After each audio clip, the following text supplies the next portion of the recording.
चलिए नमस्कार दोस्तों, हम आपको बता दें एसएससी एमटीएस के रिजल्ट को लेकर बहुत बड़ी नोटिस आ चुका है। ऑफिशियल वेबसाइट पे आप लोग जाकर चेक कर सकते हैं। वहाँ पे स्टूडेंट जो परेशान हो रहे थे उनको डायरेक्ट बताया गया कि स्टूडेंट अब परेशान न हो, और उनका रिजल्ट का जो डेट है वो बता दिया गया कि 18 मई को आप लोग को शाम 2 बजे यानी दोपहर 2 बजे आप लोग का 2:15 में आप लोग का जो रिजल्ट अनाउंसमेंट कर दिया जाएगा। फिर से सुनिए, एसएससी एमटीएस का जो है रिजल्ट 18 मई को दोपहर 2 बजे जो आप लोग का क्या कर दिया जाएगा, रिजल्ट दे दिया जाएगा।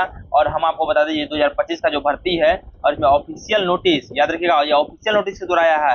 और यह जो सबसे बड़ी जो बात वायरल हो रही है वो यह है कि अब तक में एमटीएस का जितना भी एग्जाम हुआ है सबसे कम कटअप जाने की उम्मीद इस बार का है। याद रखिएगा, मात्र 102 कटअप जाएगा। इससे इससे नीचे ही रहेगा, ये हम आपको मैक्सिमम बताएं। आप इस क्लिक को सेव करके रख लीजिए, जब आपका कटअप आएगा तब आप लोग बोलता बताइएगा एग्जाम सिर्फ आप ही नहीं दिए, हम भी दिए हैं, इसलिए हम आपको बता रहे हैं।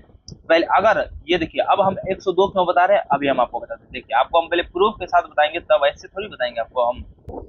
देखिए, हम आपको पहले बताते हैं। देखिए, अभी जो आपको हम बताए कितना कम कटअप कैसे जाएगा, देखिए हम आपको बताते हैं। एसएससी एमटीएस का सब एग्जाम दिए थे, एकदम दिए होंगे, ठीक है। जो जो एग्जाम दिए थे उनके लिए हम बताते हैं। सबसे पहले देखिए, एसएससी एमटीएस का जब एग्जाम हुआ तो इसमें क्या हुआ था, कुछ गड़बड़ी भी हुआ था, एग्जाम में कुछ गड़बड़ी भी हुआ था, लेकिन आयोग इनको पूरी तरीके से संभालने का प्रयास किया था। अगर ये गड़बड़ी संभल गया होगा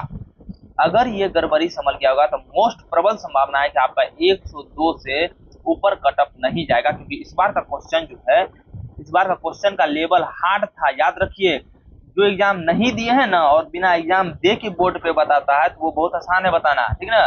और आजकल के जो टीचर का यही हाल है कि एग्जाम तो देते नहीं है और बोर्ड पे आके जो बताते हैं इतना कटअप जाएगा, उतना कटअप जाएगा, ऐसा कटअप जाएगा। आप उन्हीं का कटअप मानिए जो एग्जाम दिया है, ठीक है ना। याद रखिएगा, जो एग्जाम दिया है उन्हीं का कटअप मानिए, क्योंकि वो आपको बेस्ट स्टूडेंट से अच्छा कटअप कोई नहीं बता सकता, इस बात को याद रखिएगा। तो वही हम आपको बता रहे हैं। इस बार का क्वेश्चन, अगर एग्जाम आप लोग का साथ दिया है, अगर आपका एग्जाम फेयर तरीके से यानी साफ सुथरा तरीके से हुआ है, तो याद रखिएगा आप लोग का कटअप जो है 102 से ऊपर नहीं जाएगा। 102 से कोई भी हाल में आपका कटअप ऊपर नहीं जाने वाला है, क्योंकि इस बार का जो है क्वेश्चन लेवल थोड़ा सा हार्ड था। चलिए ठीक है, ये आपका कटअप हो गया। अब हम आपको रिजल्ट के बारे में बताते हैं। देखिए, रिजल्ट का जो इन्फॉर्मेशन था वो आपके ऑफिशियल वेबसाइट से पता चला, आप लोग जाकर चेक कर सकते हैं। आपको हम टेलीग्राम पर भी लिंक को भेज दिए, वहां से भी आप जाकर चेक कर सकते हैं नोटिस को, ठीक है। टेलीग्राम से आप लोग जुड़ जाइएगा, डिस्क्रिप्शन में उसका लिंक दिया गया। सबसे पहले हम आपको बताते हैं कटअप के बारे में। देखिए, कटअप जो है, ये कटअप बोलते हैं, रिजल्ट जो है आपका, रिजल्ट का जो इन्फॉर्मेशन मिला है वो जो है वो मिला है आपका 18 मई को, ठीक है। वो मिला है 18 मई को दोपहर, कब मिला है, 18 मई को दोपहर 2:15 पे, 2:15 पे आपका जो है रिजल्ट आपके वेबसाइट पे आ जाएगा। इसलिए विद्यार्थी सब बोला गया है कि इस कैंडिडेट सबको जो ज्यादा गुमराह होने की परेशानी नहीं है, उनको ज्यादा जो है टेंशन करने की जरूरत नहीं है, उनका जो है 18 मई तक में रिजल्ट आ जाएगा। ये सब इन्फॉर्मेशन जो है मिला है, तो आप लोग भी जाके चेक कर सकते हैं। और हम आपको बता देते हैं। देखिए, सबसे पहले आप लोग कटअप जो बार बार बोलते हैं कटअप, और सबसे हम ये पहले बताते हैं आपको रिजल्ट कहाँ चेक करना है। अगर मान लेते हैं जैसे कि आपको रिजल्ट चेक करना है, सबसे पहले क्या करना है आपको, यहाँ पे गूगल पे क्या करना है, ssc.nic या gov भी लिख सकते हैं, ठीक है। और वहाँ पे सर्च, जैसे आप सर्च करते हैं तो आपके सामने ये जो है, आपके पास दो वेबसाइट आएगा, ठीक है। ये जो वेबसाइट है इसको थोड़ा सा हम आपको बता देते हैं जूम करके। देखिए, क्योंकि देखिए आप लोग क्या करते हैं, पुराना वेबसाइट पे चले जाते हैं, और पुराना वेबसाइट पे जाते हैं वहाँ कोई अपडेट कुछ नहीं मिलता, ठीक है। और फिर आप लोग चिल्लाते हैं। तो आपका ssc.gov.in ये आपका ओरिजिनल वेबसाइट है, ठीक है। ssc.nic आपका ये ओरिजिनल वेबसाइट नहीं है, ये आपका ओरिजिनल वेबसाइट है। इसलिए आपको अगर इस टाइप का आता है NIC करके, तो उस पर आप क्लिक मत कीजिए। इस पर जैसे आप लोग क्लिक करते हैं तो ये आपका ओरिजिनल वेबसाइट खुल के आ गया, ठीक है। और ये जैसे आपका ओरिजिनल वेबसाइट खुल के आ गया, तो ये आपका जो ये 3 डॉट है, ये आपका नोटिस वाला बोर्ड है।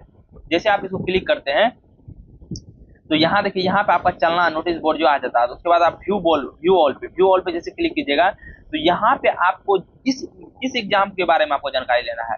जैसे मान लेते हैं कि आपको सिर्फ जो है, जैसे आप मान लेते हैं आपको CHSL के बारे में, स्टेनो के बारे में, जेई के बारे में, जिसके बारे में जानकारी लेना है तो उस पर क्लिक कीजिए। जैसे हम मान लेते हैं कि हमको जो है किसके जीडी बोलते हैं, ये जो है हमको जीडी के बारे में जानकारी लेना है, तो जीडी के बारे में हमको जानकारी मिल गई। यहाँ देखिए इनका जो सारा चीज, अगर हमको जैसे लेना है किसके बारे में, एमटीएस, यहाँ पे एमटीएस है तो एमटीएस के बारे में हम लोग जानकारी लेते हैं। तो एमटीएस के वजह से एमटीएस पे आप क्लिक कीजिएगा तो आपके सामने इसका सारा इन्फॉर्मेशन आ जाएगा, ठीक है। और यहीं पे याद रखिएगा, यहीं पे जैसे आप इस पर क्लिक कीजिएगा, यहीं पे आपका जो है क्या आएगा, यहीं पे आएगा 18 मई को, 18 मई 2026 लिखा रहेगा, और आपका एमटीएस जो है अब रिजल्ट जो है आपका इन्फॉर्मेशन यहाँ पे दिया रहेगा। तो ये सब इन्फॉर्मेशन जो है आपको हम हमेशा देते रहते हैं। और यहाँ पे आप देखिए, अब आपको बता दिए तो अब आपको बार बार इधर उधर जाने की जरूरत नहीं पड़ेगा, आप डायरेक्ट आप जाके चेक कर लीजिएगा। तो इसी से फायदा होता है, ठीक है ना। इसलिए हम आपको बोलते हैं बार बार टेलीग्राम से जुड़िए और इस चैनल से भी जुड़े रहिए, ताकि आपको इन्फॉर्मेशन हमेशा जो सही टाइम पे जो है मिलते रहे, ताकि जो आपको किसी भी तरीके का कोई परेशानी ना हो। चलिए आपसे हम मिलते हैं नेक्स्ट वीडियो में, तब तक के लिए जय हिंद।